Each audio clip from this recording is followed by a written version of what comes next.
Amém. A paz do Senhor, amados irmãos. Com muita gratidão, louvor e tremor ao Senhor, eu recebo essa oportunidade. Agradeço ao pastor pela confiança, pelo convite.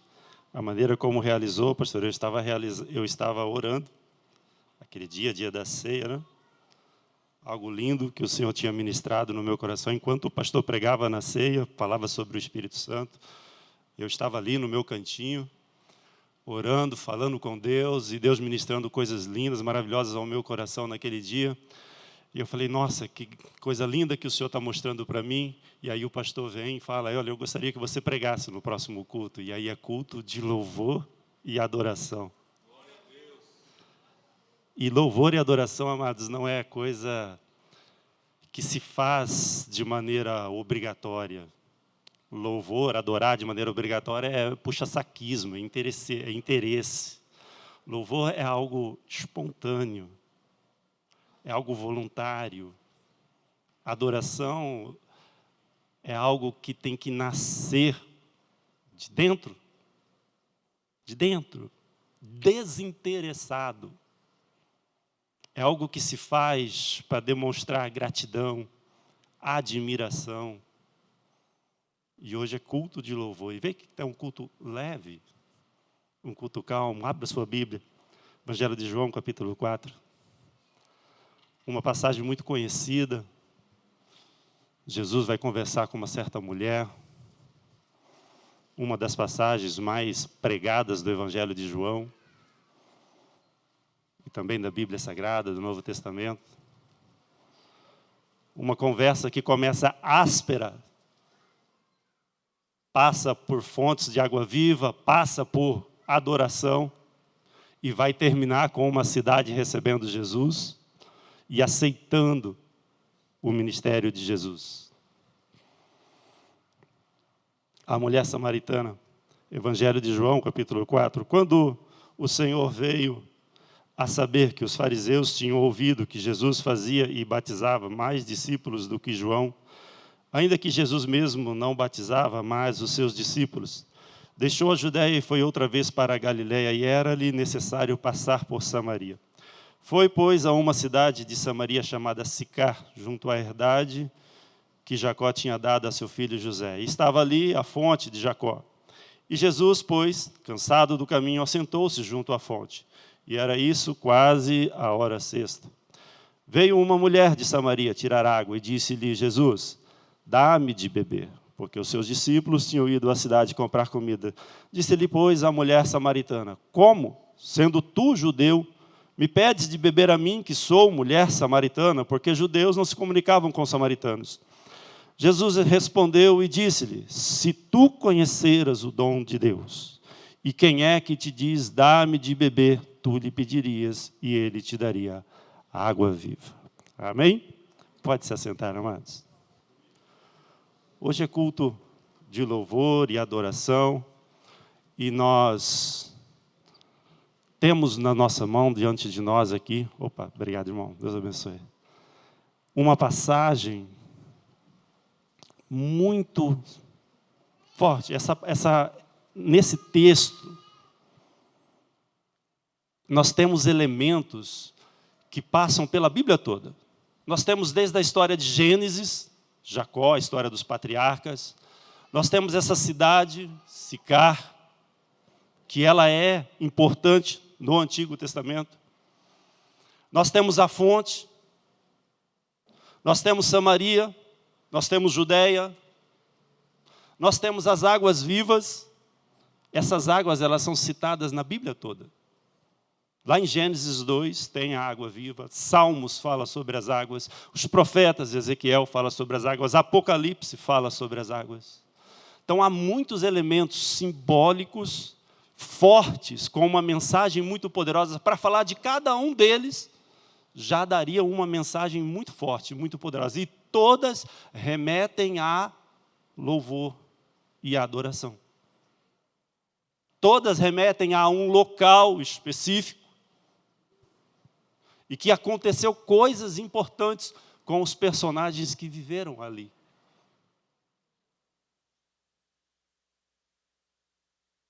Quando Jesus inicia o seu ministério, aqui Jesus está no primeiro ano do ministério dele.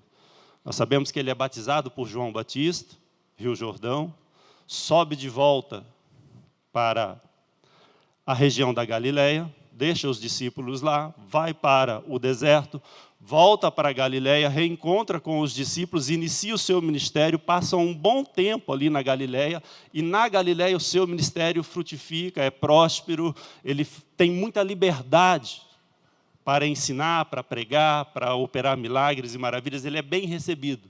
Chega no primeiro ano do ministério dele, a época da Páscoa, ele desce a Jerusalém, e em Jerusalém ele já desce, vai direto para o templo, como todo bom judeu, tinha que ir para o templo, uma vez ao ano, principalmente na Páscoa, especialmente na Páscoa, ele vai e ele chega no templo, ele já arruma confusão, ele já chega, a primeira vez, depois que Jesus inicia o seu ministério, primeira vez que ele desce a Jerusalém, isso está no capítulo 2 do Evangelho de João, ele já chega arrumando confusão, porque ele vai logo ver como é que está a adoração no templo. E ele passa logo pela entrada à porta das ofertas. E o que ele vê, ele não gosta. Ele se incomoda. Porque ele vê ali as pessoas, os cambistas, as pessoas que faziam câmbio com a oferta. Trocavam o dinheiro e vendiam os animais para a oferta. As pessoas, quando vinham de viagem, vinham de longe, era difícil trazer os animais vivos para serem apresentados ao templo. Aquele tempo ainda se praticava o sacrifício de animais. Então as pessoas vinham e tinham um local fora, ao lado do templo, onde eles vendiam os animais. E o que eles faziam? Estava lá os sacerdotes, os levitas, vendendo os animais. Venham comprar, preparar o seu sacrifício conforme a lei. Estava lá convidando as pessoas vinham, eles vendiam aqui um animal de acordo com a posse de cada um. Um comprava uma pomba, um comprava um cabrito, outro comprava um carneiro, outro comprava um bezerro. Eles vendiam um animal aqui, olha, muito bem, Deus abençoe, Deus vai receber a sua oferta, Deus vai receber o seu sacrifício. Entregava para o levita aqui, o levita pegava o animal, entrava pela porta, esperava a pessoa, já foi, entrou para o templo, trazia o animal de volta e vendia de novo. Eles faziam isso com a oferta do povo. Jesus vê isso, isso aqui é uma das poucas vezes que você vai ver Jesus irado, Jesus bravo. Porque estavam tocando na adoração. Estavam tocando no sacrifício. Estavam negociando, fazendo negócio com a adoração. Jesus ele pega um chicote e sai batendo em todo mundo, quebra todo mundo. Jesus começa a atrair para si a atenção dos fariseus, de uma maneira muito negativa.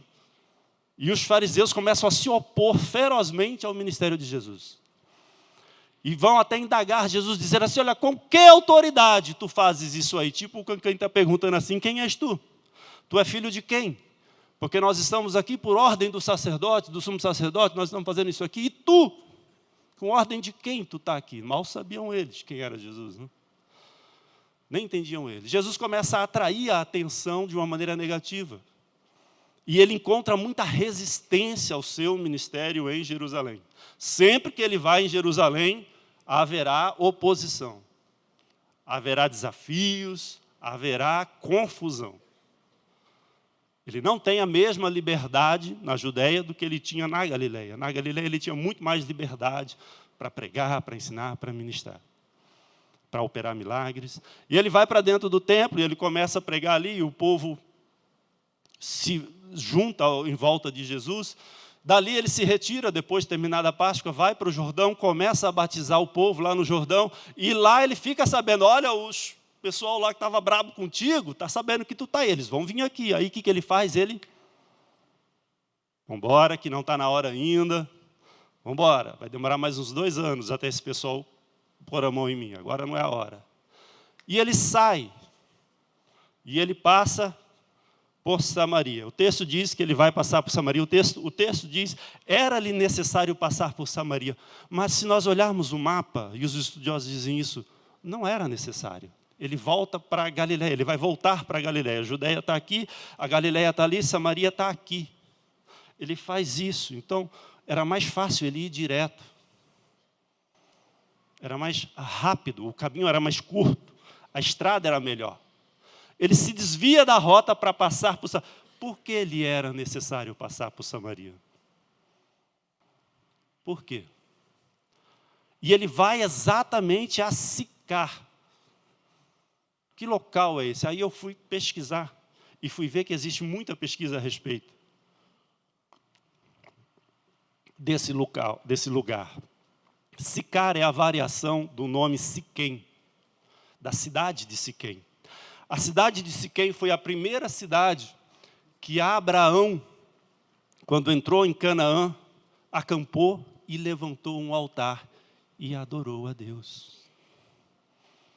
Esse lugar, Sicar, tem história.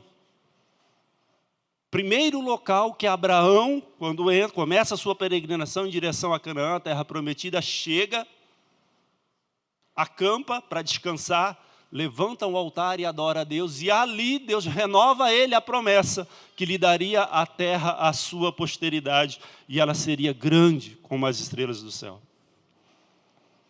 Em Sicar também, já o neto de Abraão, Jacó, Siquém, aqui diz, o texto, nós lemos, a verdade que Jacó dera a seu filho.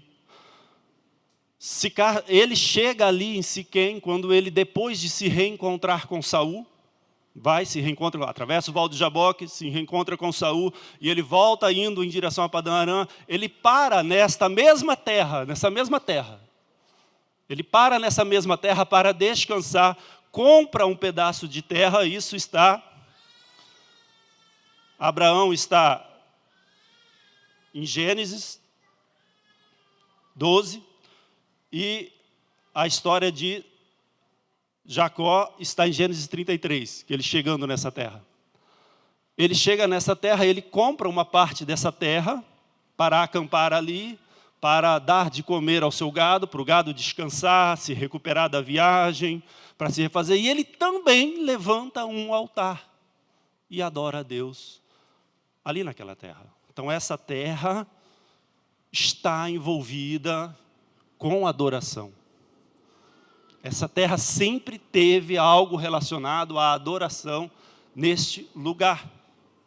Jesus foi ao templo, e o que ele viu no templo, ele não gostou da adoração. Aí ele vai para Sicar, outro local de adoração, para restaurar os antigos costumes, os antigos lugares, visitar os antigos lugares de adoração. Esta terra, mais à frente, em Gênesis 48, Jacó dá essa terra a seu filho José. Quando ele já é velhinho, já está para morrer, ele abençoa todos os seus filhos, e para José, ele dá essa terra para José.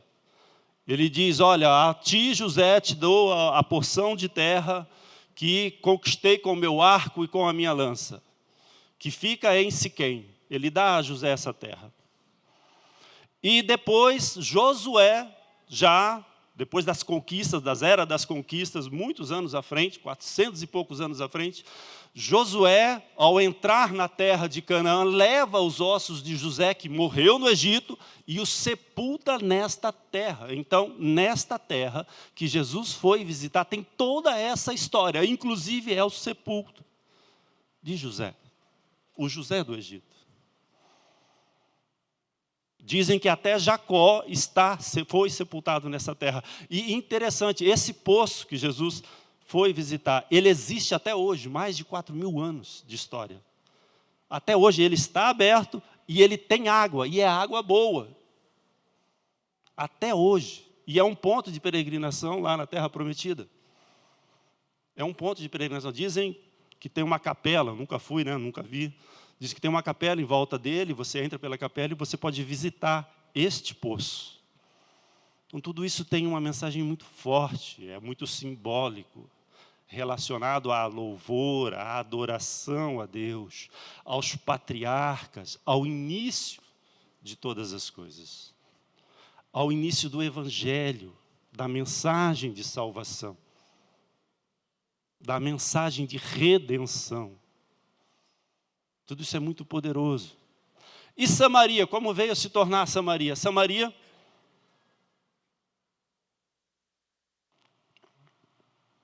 por que Samaria? Porque essa essa confusão. O texto de João vai dizer que samaritano não conversa com judeu. Por que a conversa é áspera? Que encrenca é essa que havia entre os dois povos?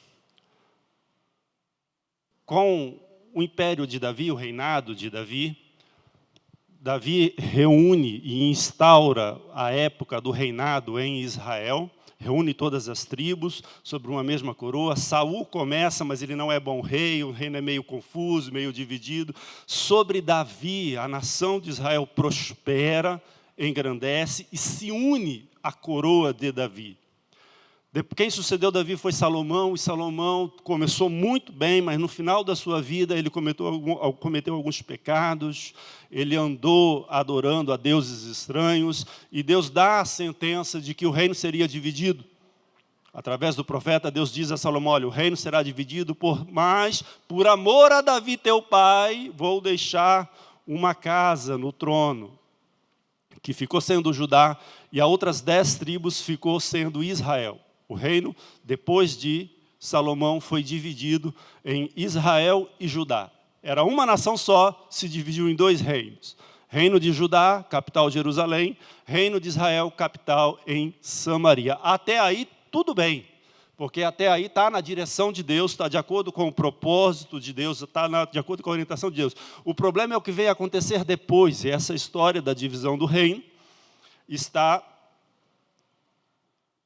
em 2 Reis, em 1 Reis, a história da divisão do reino. Eu anotei aqui, gente, deixa eu aqui. Está em 1 Reis, capítulo 12. Se você quiser, você pode ler depois. 1 Reis, capítulo 12, está a história da divisão do reino. O problema está o que vai acontecer em seguida, após a divisão do reino. O problema é que o rei de Israel, que reinou em Samaria, estabeleceu seu reino em Samaria, ele vai levantar um outro local de culto para competir com o local, com o templo em Jerusalém, que já estava construído por Salomão.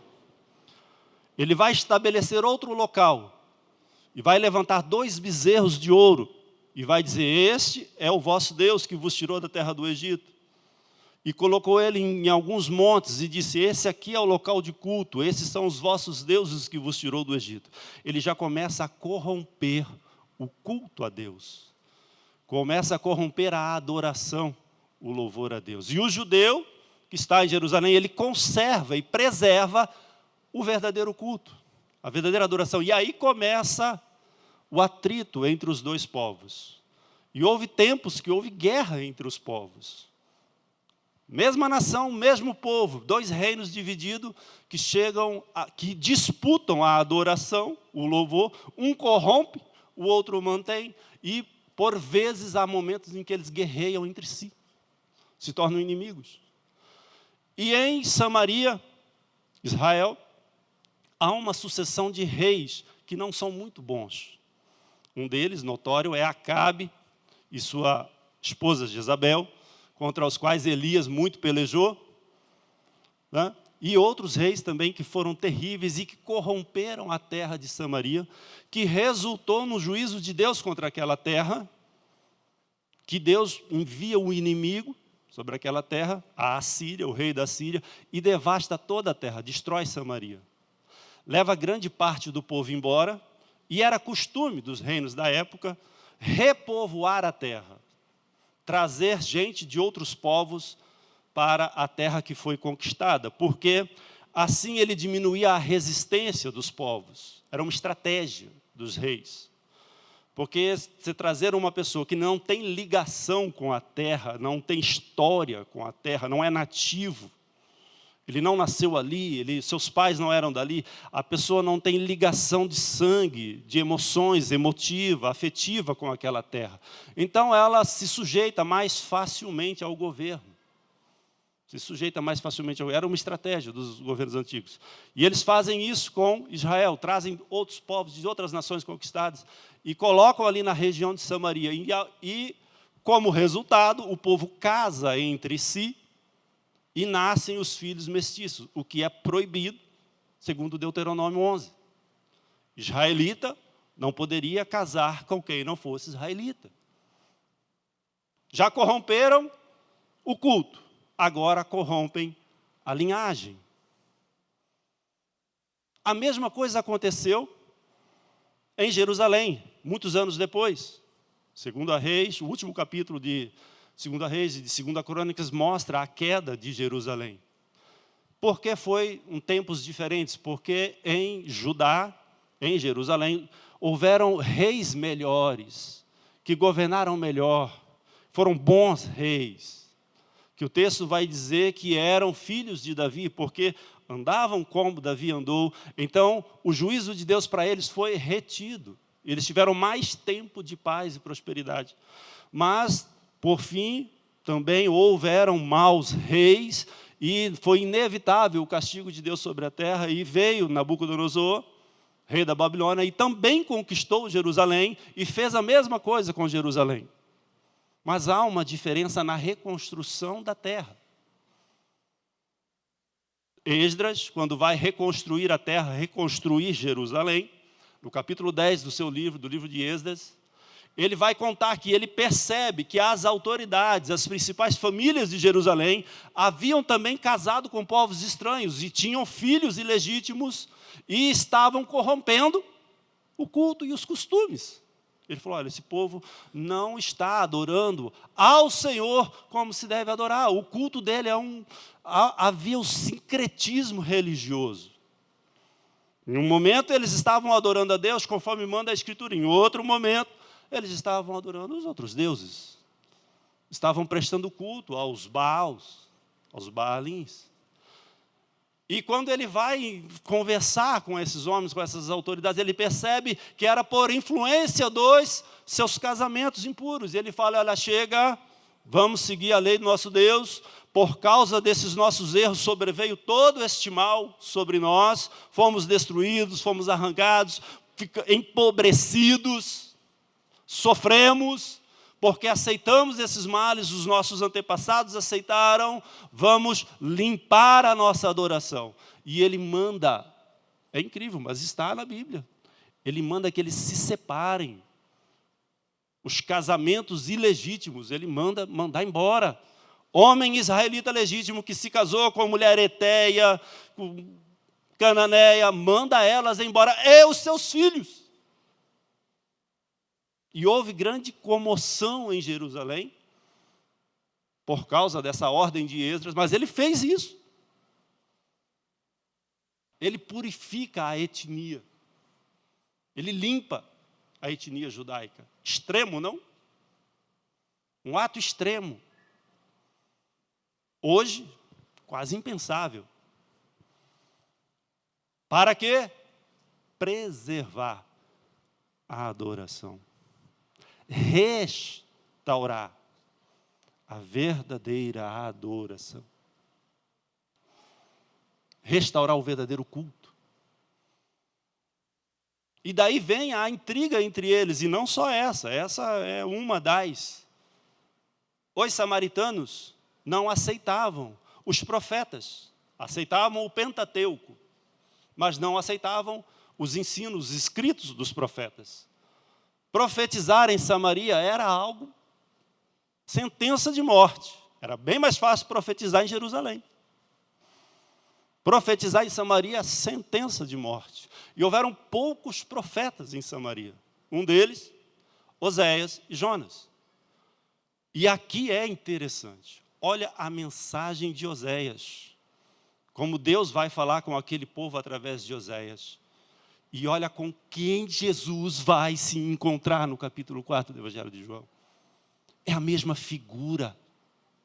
Jesus está resgatando, ao ir se encontrar com a mulher samaritana, uma mulher que vivia uma vida ímpia, indecente, imoral, ou já estava no sexto marido. Jesus está resgatando a mensagem profética do livro de Oséias. Porque no livro de Oséias, ó, tem alguém que está entendendo aí. Jesus manda, o Senhor manda o Oséias se casar com uma mulher adúltera. Uma mulher que irá traí-lo com os seus amantes. E Deus fala para ele, olha, assim sois vós em relação a mim. Com amor fiel eu vos atraí e cuidei de vós, mas vós me trocastes pelos seus amantes. É uma mensagem dura, pesada, de adultério, de traição, de prostituição. E Jesus e o Senhor, através do profeta Oséias, fala: é assim que essa nação de Israel, Samaria, tem se comportado comigo. Capítulo 1 e 2 do livro de Oséias, você pode ler com cuidado. E eles têm 3 filhos, e os nomes dos 3 filhos, cada um é um tempo profético para Samaria. Então Jesus indo falar com aquela mulher, não foi por acaso, foi intencional. Ele está resgatando a mensagem do profeta Oséias para aquela nação. Ele se encontrar com uma mulher que tem uma vida ímpia, que tem uma vida indecente, que é desprezada, que é humilhada, que tem que andar sozinha porque não consegue se relacionar com seus vizinhos, que é mal vista e difamada na sua cidade. Ele está resgatando a profecia do Antigo Testamento. Ele está personificando naquela mulher a mensagem do profeta, que foi desprezada no seu tempo. Ele a está resgatando, trazendo à memória. Não foi por acaso. Ele podia se encontrar com qualquer um. Ele não podia se encontrar com uma jovem. Não podia ser uma jovem pura. Não podia ser um homem, um cavalheiro. Porque tinha que ser logo uma mulher que vivia uma vida indigna. Não era por acaso. No reino de Deus não existe acaso. Não existem coincidências. Jesus não faz nada por acaso. Ele resgata a mensagem que foi dada pelo profeta àquele povo, e ele está dizendo: olha, vocês permanecem na mesma situação. E o local, isto é muito interessante. O local da fonte. O texto, já falei para vocês, mostra como Jacó, como Moisés, como Abraão conquistaram ali, mas os textos bíblicos não falam especificamente deste poço. Não falam. Não é, esse poço especificamente não é citado nas Escrituras. Mas o local, a região fala. E olha que interessante. A mulher vai falar: nossos pais adoraram neste monte, vós adorai em Jerusalém. Qual é o verdadeiro local da adoração? Mais à frente, no diálogo, ela vai citar. Por que monte é esse? Aquela terra está entre os montes, Ebal e Gerizim. Está entre os montes. Deixa eu ver aqui o nome do monte, acho que não é. Está entre 2 montes. Montes que são citados em Deuteronômio 11 e Deuteronômio 27. São os montes que Moisés, através de Moisés, Deus manda o povo, quando entra na terra, ocupar a terra. Metade do povo ocupa um monte, outra metade ocupa outro monte. E 2 montes se pronunciam a bênção e a maldição. No meio está a terra do altar da adoração. De um lado a bênção, do outro a maldição. Como está a tua adoração, vai atrair para nós a bênção ou a maldição. É muito forte. É muito forte. E como está a cidade na época que Jesus visita? Ela está caída sobre o Império Romano, pagando pesados tributos, inimiga dos seus irmãos, Jerusalém. Há uma discórdia, contenda incessante, que eles nem se falam. É um tempo de escravidão, de opressão, de escassez. Há um tempo de angústia por uma adoração corrompida. Eles estavam entre a bênção e a maldição, mas escolheram um monte errado. Escolheram um monte errado. Por erro dos seus antepassados. Aquela mulher personifica o povo, e mulher na Bíblia também personifica a igreja. Também representa a igreja. Jesus vai falar das 10 virgens, você lembra da parábola? 10, 5 prudentes, 5 loucas, novamente, bênção e maldição. Novamente o Senhor nos chamando, olha, cuidado com o seu louvor, com a sua adoração. Novamente o Senhor nos resgatando, olha, presta atenção.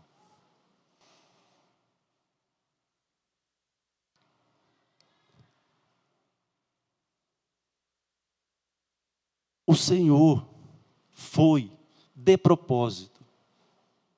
Não era caminho, mas ele se desvia do caminho e vai até lá para resgatar uma mensagem poderosa do Antigo Testamento e para cumprir algo que está profetizado no livro de Oséias, no capítulo de número 2.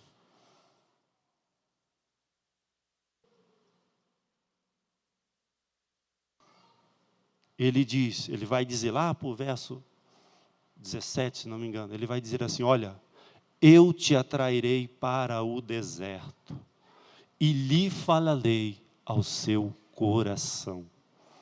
Outra tradução vai dizer, eu lhe atrairei para o deserto e lhe falarei do meu amor.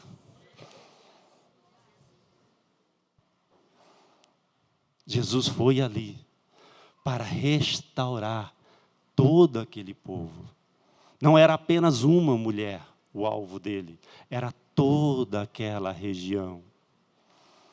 Ele foi ali para matar a sede que existia. Ele sabia que aquela terra era seca, árida, estéril, improdutiva, não produzia os frutos que deveria produzir, e o que produzia era roubado pelos estrangeiros que dominavam sobre ele.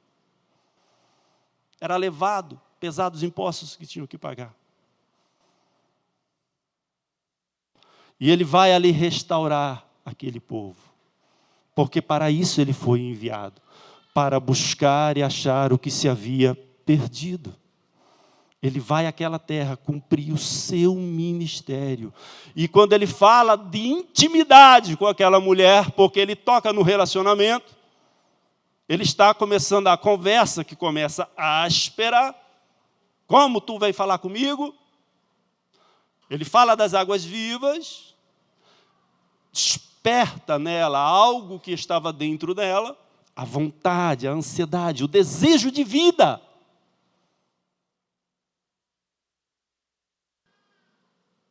Vivemos um tempo de muita aflição, onde as pessoas estão ansiosas, uma ansiedade que não se aquieta, uma inquietação na alma, um sentimento de que este não é o meu lugar, meu Deus, o que eu estou fazendo aqui? Eu não me encaixo, não me cabo aqui, que vai gerando uma angústia profunda na alma e cai na depressão, e a pessoa vai perdendo a esperança e a vontade de viver. Jesus vê isso nessa mulher, e ele vai lá e diz para ela, olha, a sua sede eu posso saciar. Quando ele fala, ela entende, mulher é perspicaz, né? Muito mais do que o homem fica pensando devagarinho, colocando tudo em ordem, em cadeia, a mulher não, ela pegou nas falas de Jesus, ela entendeu, falou, olha, eu não estou falando com um judeu qualquer. Não é um judeu qualquer que está falando comigo. Ela entendeu. Dá-me desta água. Ela já mudou já. Ela que estava sendo áspera, ela já pede rapidinho. Dá-me desta água, Senhor. E Jesus, que não é bobo, já vai logo. Chama teu marido. Ela, profeta. Por que profeta? Porque se judeu e samaritano não conversam nem para fofocar. nem para contar fofoca da vida um do outro. Ela sabia que não tinha como aquele judeu saber da história dela. Nem para mexerico, nem para fazer intriga. O judeu não conversava com o samaritano.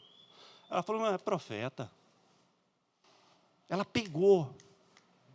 Rápido. Mulher é rápida. Tanto que você olhar aqui, tem mais mulher do que homem aqui, né? Mulher é mais sensível. Homem é muito racional, tem que colocar as coisas em ordem, os pensamentos em ordem, em cadeia, em sequência. A mulher não, ela é intuitiva. Ela percebeu que ela não falava com um qualquer, ela falava, é profeta. Não tinha como ele saber a minha história. É judeu. A fofoca não chega em Jerusalém. Não tinha como, é profeta. E quando ela pensa que é profeta, ela fala assim, ele não vai querer me estreitar nos mandamentos, não. Já vou logo para a questão que interessa, vou logo para a adoração. Vou logo para a questão que interessa. Ela fala, vocês dizem que é em Jerusalém, nossos pais dizem que é aqui que se deve adorar. E Jesus, que tinha passado por Jerusalém, viu a situação da adoração em Jerusalém, e agora está ali, conhece a situação daquela terra. Jesus fala, não é nem lá. E não é nem aqui, porque o Pai procura aqueles que o adorem aqui, em espírito e em verdade. O Pai procura aqueles que adoram aqui. Uma mulher corrompida, uma terra corrompida, significado, exemplo, figura, linguagem figurada de uma adoração corrompida, de uma igreja com adoração dividida. Nenhum dos dois estava agradando o Senhor. Nem aquele que teve umas atitudes mais extremas, Jerusalém, de preservar, de tentar conservar, nem aquele que se entregou e se entregou e foi seguindo o que todo mundo estava fazendo. Todo mundo faz, vamos fazer também. E nenhum dos dois estava agradando o Senhor. E o Senhor vê que a terra toda está corrompida e a adoração não lhe é agradável. E ele não tem recebido aquela adoração de nenhum dos dois povos. Ele não tem recebido aquela adoração. E ele vê a terra toda precisa ser restaurada. E ele vai à fonte de água, porque o que sara a terra é água.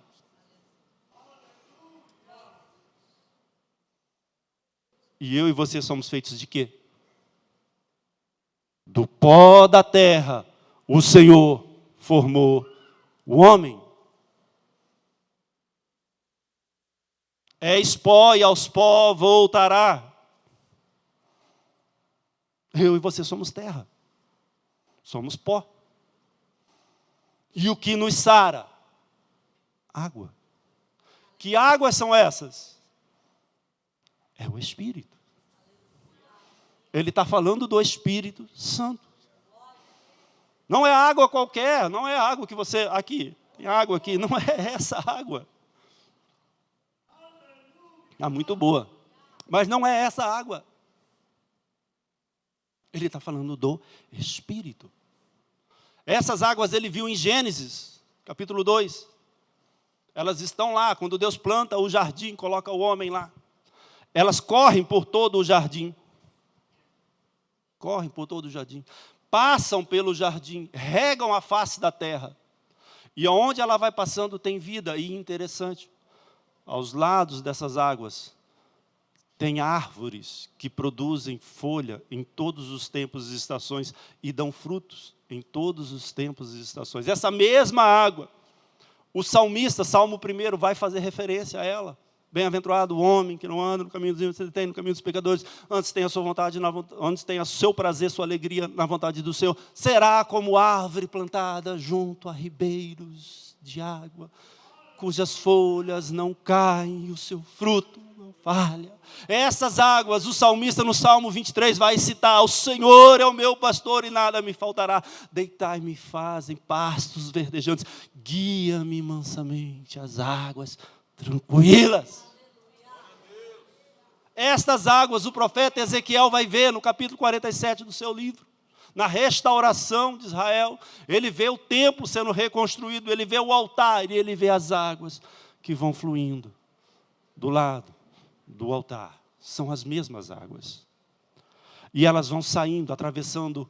E quanto mais se distanciam do templo, mais profundas e volumosas elas vão ficando. E ao lado dela também tem a árvore, que produz os seus frutos o tempo todo. E que também dá saúde para todos que comem dessa árvore. Essas mesmas águas. Jesus cita aqui no capítulo 4 para a samaritana, e ele vai citar no capítulo 7, quando ele volta ao templo em Jerusalém, ele vai dizer a mesma coisa para os judeus. Então não é só samaritano que está com problema, não, o judeu também está. Porque ele vai dizer: quem tem sede, vem a mim e beba, de graça lhe darei da água da vida. Não era só o samaritano que estava com uma adoração corrompida. Judeu também precisava tomar as mesmas águas. Essa mesma água está em Apocalipse 22. João vê o rio de águas vivas. E ao lado dele está a árvore da vida, cujas folhas são para a saúde das nações. Amados, eu e você, para ser bem simples e parar de falar parafraseando, nós dependemos do Espírito de Deus. Sem Ele, nossa vida vai ser intriga, confusão, discórdia, amargura. Uma pessoa amarga, rancorosa, tudo que você vai falar com ela é com 3 pedras na mão. Terra seca. Terra seca. Falar sobre o Espírito Santo é meio complicado. Eu gosto muito do pastor Luciano Subirá. Ele diz: é preciso ter muito equilíbrio para falar do Espírito Santo, para você não ir nem num extremo e nem no outro. Porque existe o extremo em que as pessoas começam a espiritualizar tudo, e não é assim. E existe o outro extremo onde as pessoas negam, chegam ao ponto de negar, dizer que não, era só para os tempos dos apóstolos, morreu, cessou, junto com os apóstolos. Acabou, não tem mais nada. Como pode ser? Se Jesus vai dizer no Evangelho de João, mesmo Evangelho de João 14, vai dizer que é Ele quem convence o homem da justiça, do juízo e do pecado. Sem a ação do Espírito Santo não há conversão. Então Ele não cessou, Ele não parou. Ele ainda atua, mas é preciso equilíbrio para falar sobre o Espírito Santo. É preciso discernimento, calma. Estamos num culto de louvor e adoração e está tudo bem, está tudo normal. Como é que acontece isso? Jesus vai falar que vem do seu interior. Quem beber da água que eu lhe der, do seu interior fluirão rios de água viva. Como é que é isso? Como é que acontece isso? Vamos lá para Gênesis para nós entendermos. Gênesis, porque é o princípio de tudo, é onde tudo começa, e tudo é muito ilustrativo, nos ensina muito. É a base de tudo. Deus cria o homem e coloca ele no jardim, lugar perfeito, onde está tudo em harmonia, tudo funciona bem. E Deus deixa o homem ali e vai cuidar do seu reino, e dá ordens, instruções para o homem. Cuide de todas as plantas, visite os animais, e Adão tem muita atividade, ele tem que catalogar todos os animais e as plantas, ele é botânico, ele é zoológico, ele tem que catalogar tudo, dar nome a tudo. Ele tem muita ocupação, e Deus está cuidando do seu reino, infinito reino, e deixa o homem ali, e o homem está bem. E diz a Escritura que, na viração do dia, o Senhor vinha ter com o homem. Isto concorda com outras parábolas de Jesus. Quando ele fala de um grande rei que conquistou um império, colocou nele ali os seus servos e deu ordem a cada um dos seus servos e saiu para conquistar outros reinos. É a mesma figura de linguagem, é a mesma mensagem. E depois volta para ter conta com os seus servos. O Senhor tem um lugar para cada um de nós. O Senhor tem algo para cada um de nós. Mas preste atenção, é no seu reino. Não é lá fora. O Senhor tem algo para cada um de nós fazermos no seu reino.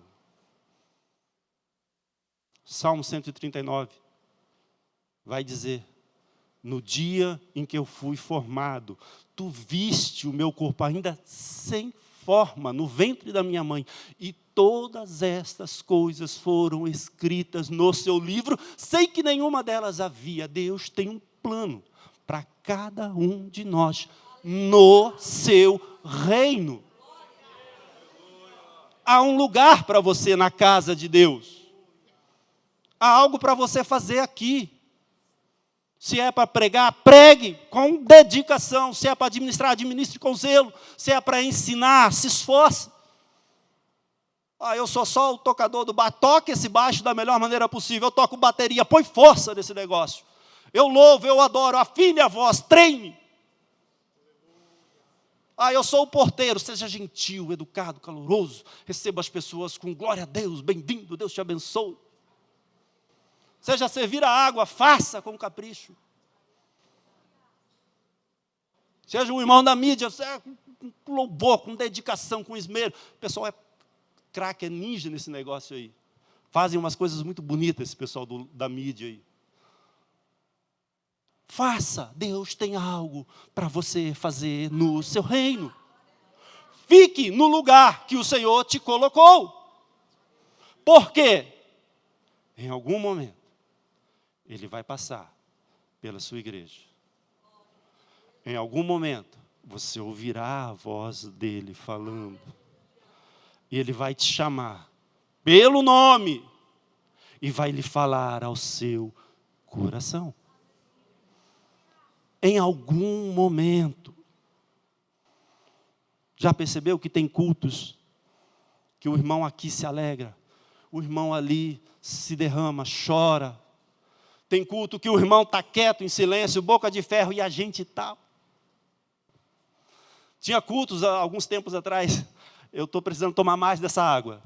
Alguns tempos atrás, num outro lugar, quando a gente congregava, eu nem sentava na frente com os pastores, eu sentava do meio para o fundo, porque eu queria ficar livre. E não era só eu não, tinha uma galera comigo. Não era só eu não, e quando começava, a gente estava ali, tudo normal, tudo bem, estamos adorando, estamos louvando, mas tinha um momento que a gente não aguentava ficar no lugar. A gente saía, a gente ia lá para o fundo, e a gente via o que ninguém via, sentia o que ninguém sentia, e adorava como ninguém mais adorava. Porque é o momento que ele vem. E você sabe que ele veio. Como você sabe? Quem já bebeu desta água, sabe. Quem já tomou dessa água, sabe. Porque quem já tomou dessa água, não toma água amarga. Percebe, não, essa água aqui não está legal. Quem já tomou dessa água não toma água suja, sabe, percebe, fala, não, essa água aqui não. Essa não. Mas quando ela vem, você sente o cheiro. Você sente o cheiro da água. Jó, no auge da sua dor, da aflição que ele estava passando, da tentação que ele estava vivendo, ele diz, há esperança para a árvore, ainda que seja cortada e na terra se envelheça a raiz, ao cheiro das águas brotará e tornará a dar frutos para o seu renovo. Há esperança. Às vezes está tudo normal, está tudo quieto. A gente está, e é assim que tem que ser. Não tem nada de errado. Você vir, sair, está tudo, não acontecer nada de especial. É assim que tem que ser, porque o que nós fazemos é por fé que fazemos. Não é pelo que sentimos, vemos, ou não, é por fé. E sem fé é impossível agradar a Deus. E se hoje for o dia de Deus visitar o seu irmão, o da direita, da esquerda, e não visitar você, está tudo bem, é normal. É o dia do Senhor se encontrar com Ele. E se alegre. E se for o dia do Senhor se encontrar com você, e se você sentir que hoje tem um cheiro, a chuva está chegando. Sabe quando a chuva está chegando? Sabe quando a chuva está chegando? Você sente o cheiro de terra molhada, você fala, vai chover. E aí a chuva já está em cima de você, não dá nem tempo de correr. Sabe?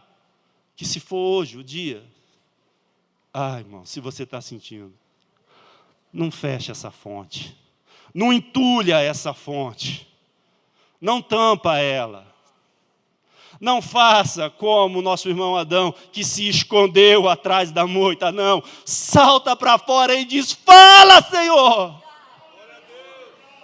Eis-me aqui, Senhor. Não se esconda do Senhor. Ah, porque tu não sabe a minha história. Ele lá se importou com a história da samaritana. É terrível igual a história da samaritana a tua? Ele lá se importou? Irmão, se você ler a história de Samaria, eles eram terríveis. Eles matavam seus filhos em sacrifício. Eles queimavam seus filhos vivos em sacrifício a demônios. E Jesus foi lá conversar com eles. Jesus foi lá, ei, está com sede, é? Está difícil aí o negócio? Está doendo? Está apertado? Está sozinho? Está estressado? Solidão? Desprezo? Amargura? Traição? Uma mulher traída? Ferida? Uma igreja ferida? Traída? Machucada, abandonada, desprezada, mal vista, mal falada, haja adjetivo. Aí Jesus foi lá. Está com sede, é? Pede. Está com sede? Só pede. Olha a atitude dessa mulher, isso é lindo. Tiveste 5 maridos e o que tem agora não é teu. Ela não, só não conheceu aquela praga. Só não sabia quem ele era. Ela não inventou desculpa. Ela não botou a culpa em ninguém. Ela já foi logo, tu és profeta. Tu és profeta. Tu és profeta, está falando diferente. Ela não, o coração puro, chega de mimimi, chega de botar a culpa nos outros, chega de arrumar desculpa, chega de arrumar encrenca.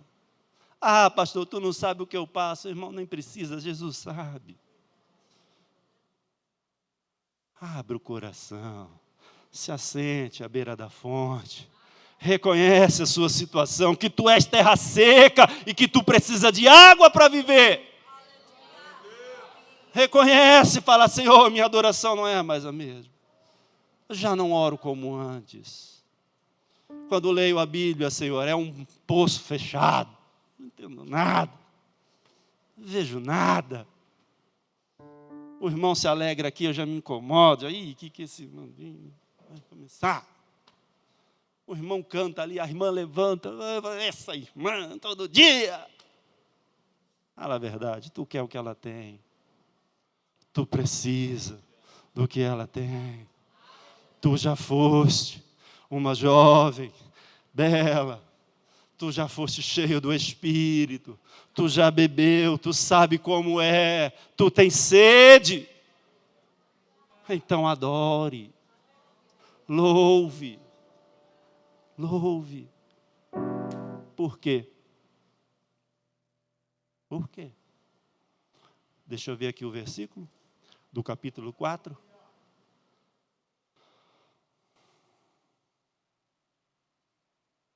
(35), se não me engano. É. 35 do capítulo 4 de João. Vamos comparar a mulher e os discípulos. Os discípulos andando com Jesus, Jesus no auge do seu ministério, fazendo todos os milagres, ressuscitando morto, expulsando demônio, curando todo mundo, cego, surdo, mudo, paralítico, aleijado, leproso, eles andando com Jesus. Vão para a cidade comprar comida. Fazem o que na cidade? Compra comida e volta. Andando com Jesus. A mulher, desprezada, humilhada, sem amigos, sem amizade, conversa com ninguém, fala com ninguém, tem 5 minutos de conversa com Jesus. Ela vai para a cidade e faz o quê? Traz a cidade com ela. Vem ver! Encontrei ele! Ele está ali! Amado, se sou eu andando com Jesus naquela época, ei, tem pão aí? Tem algum aleijado nessa cidade aí? Tem algum cego, algum coxo? Tem algum endemoniado, valente? Eu quero daqueles valentes. Tem alguém aí? Ei, rapaz, o que você quer, judeuzinho? O que você quer? Não, é que eu estou com um médico ali. Eu estou andando com um cara. É o médico dos médicos. Ele está ali. Ei, traz aí os mancos. Traz aí os coxos. Traz aí os doentes. Traz aí, vem cá, ele está ali, ó. Anda logo. Ele não vai demorar muito, não. Ele já vai embora. Vai descansar um pouquinho e vai embora. Mas, ó, ele não aguenta ver ninguém doente. Ó, ele não aguenta ver um paralítico. Ó, ele não aguenta ver um leproso. Ó, vai lá que eu sei, você vai. Ah, judeuzinho, você está maluco. Rapaz, não, vamos. Vamos. Só vem ver. Só vem ver. O judeu volta, não fala nada de Jesus. A mulher vai e diz, encontrei ele. Ele está ali. Cadê o templo de novo ali? Cadê a foto do templo ali? A foto do templo que o pastor mostrou aí. Nosso plano, nosso projeto. Construir um templo. Ah lá. Para quê? Um lugarzinho confortável para você chegar aqui, glória. 3 glória, 2 aleluia. Vai para casa. Lugarzinho gostoso. Teu plano. Nosso plano. E o plano de Deus? Isaías vai dizer, meus pensamentos não são os vossos pensamentos. Os meus projetos não são os vossos projetos. Como o céu está longe da terra, assim os meus pensamentos estão distantes de vós. Qual é o projeto de Deus para aquilo ali? Quer ler o verso? 35. O capítulo 4 de João. Não dizeis vós que ainda há 4 meses até que venha a ceifa? Eis que vos digo, levantai os vossos olhos e vede as terras que estão brancos para a colheita. O plano de Deus é muito maior. Vai além. Aquilo ali não é só para você, é para a cidade toda. Aquilo ali não é só para você ficar confortável, tomar aguinha fresca. Não, aquilo ali é para você chegar lá e falar, ei, sabe aquele teu colega com quem você tem que está com a vida difícil, amargo, é para você dizer, ei, tem alguém ali. Vamos lá. Eu conheci alguém, ele está ali. Ele está lá.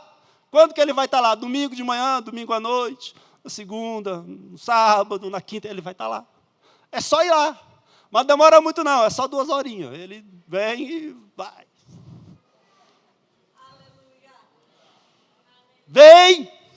Você vai encontrar aquela pessoa depressiva, angustiada. Você vai falar, vem conversar com um certo judeu. Tem um certo judeu que costuma passar por ali.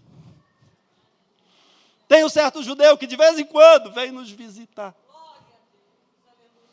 Não é para você só entrar e sair e ficar de boca fechada. É para você levar e dizer o que Deus tem feito em você, através de você e neste lugar.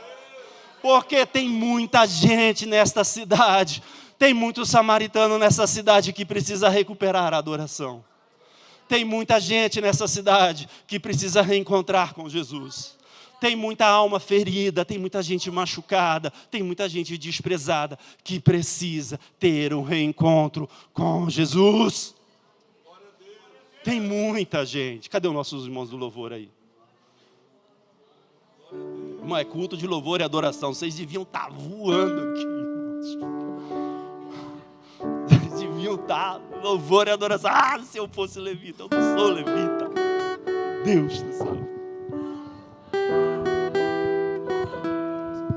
Se Deus tivesse me dado o dom de louvar, eu viesse no culto de louvor e adoração, e eu fosse o levita, rapaz. Ai, irmão. Eu quero que você se coloque de pé. Se você tem sede, só pede para Ele. Só pede para Ele. Se você já bebeu dessas águas, só pede essas águas para Ele. Ah, essas águas curam a angústia. Águas que curam e que limpam. Se você quer, tem muito mais.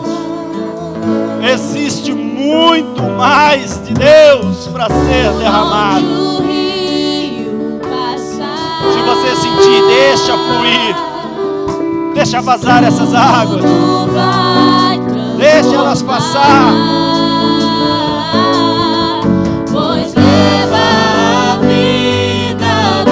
Se a tua sede for maior do que você pode segurar, pode vir aqui na frente. Se você quiser sair do seu lugar para adorar, saia, adore e deixa fluir essas águas.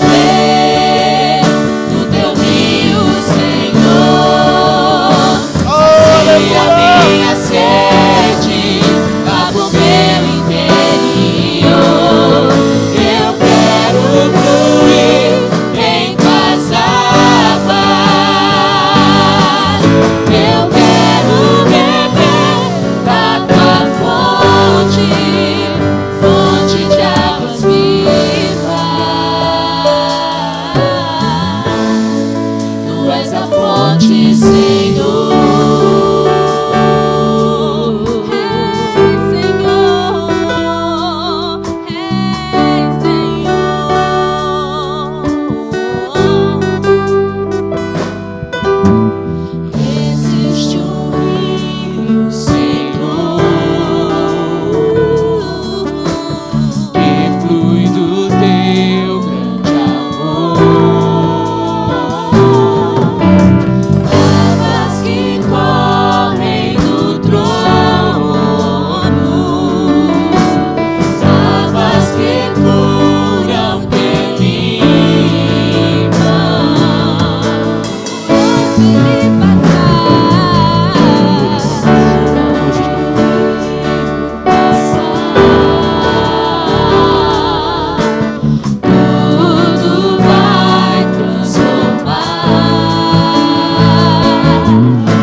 Todo o trabalho de Satanás e das trevas são para tirar você do lugar da adoração.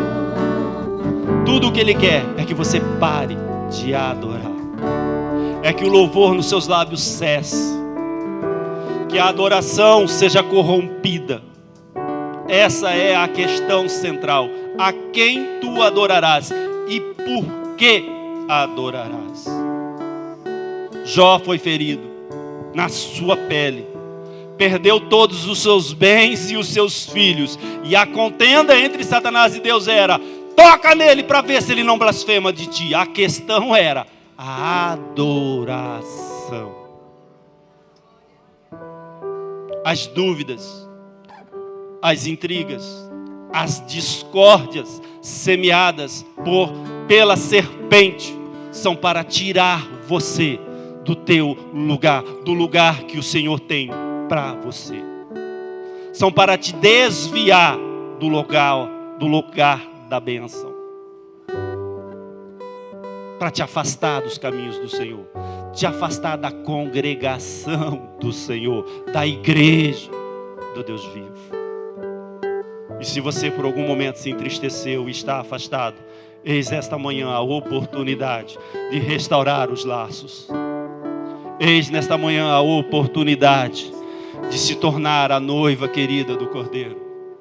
Eis nesta manhã a oportunidade de lavar novamente as suas vestes, de ser adornado de vestes limpas, brancas, alvas como a neve, de receber coroa de justiça na sua cabeça, anéis nos seus dedos, sapatos reluzentes nos seus pés. Eis nesta manhã a oportunidade de ser restaurada a verdadeira adoração. Entregue-se ao Senhor, adore-o. Não importa as lutas, adore-o por quem Ele é. Adoração sem interesse, adoração descompromissada, adoração voluntária, espontânea, íntima, pessoal, particular. Minha adoração a Ele. Por quê? Porque Ele é Ele. É único. Adorá-lo sem segundas intenções, sem desejar barganha, algo em troca. Isso não é adoração. Isso não é adoração. Adorar porque Ele é o meu Deus. É o único. Restaura a adoração, o altar da adoração na sua vida, e se prepare para as grandes coisas que o Senhor tem a fazer aqui primeiro, aqui, e depois aqui, porque nasce aqui e se espalha pela terra. Deus abençoe a todos e que o Espírito Santo seja derramado sobre a sua vida. Pai, restaura os altares de adoração da tua igreja, dos teus filhos, que por um acaso, se por um acaso alguém aqui, Senhor, deixou cair alguma pedra, manchou a sua adoração, Pai, restaura. Com amor fiel, o Senhor o atraiu. Fala-lhe ao coração novamente, Pai, e ajuda teus filhos a reconstruírem suas vidas, Pai, que se por acaso, em algum momento, se desviaram, se apartaram da tua vontade. Restaura, Senhor, e comece a fluir, Pai, de dentro, do mais íntimo do seu ser. Começa novamente a falar com os teus filhos. Restaura os sonhos, Pai. Restaura as visões. Restaura, Senhor, as profecias.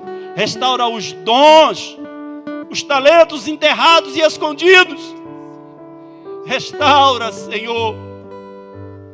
Reabilita, Pai, aquele que se desviou e se perdeu no caminho, porque grande é a seara, Senhor. Grande é o povo que clama, Pai, que espera um mensageiro. Levanta entre os teus povos mensageiros da boa palavra. Levanta entre o teu povo, Pai, fontes de água viva, fontes de água pura, Senhor, para trazer saúde para esta cidade, para esta nação, para essa terra, Senhor. Restaura, Senhor. Abençoa teu povo, que eles recuperem a alegria dos primeiros dias, que eles recuperem, Senhor, aquela felicidade de andar nos teus caminhos. Que o teu povo se alegre, Pai, por estar na tua presença. Nós oramos, Senhor, e agradecemos em nome de Jesus.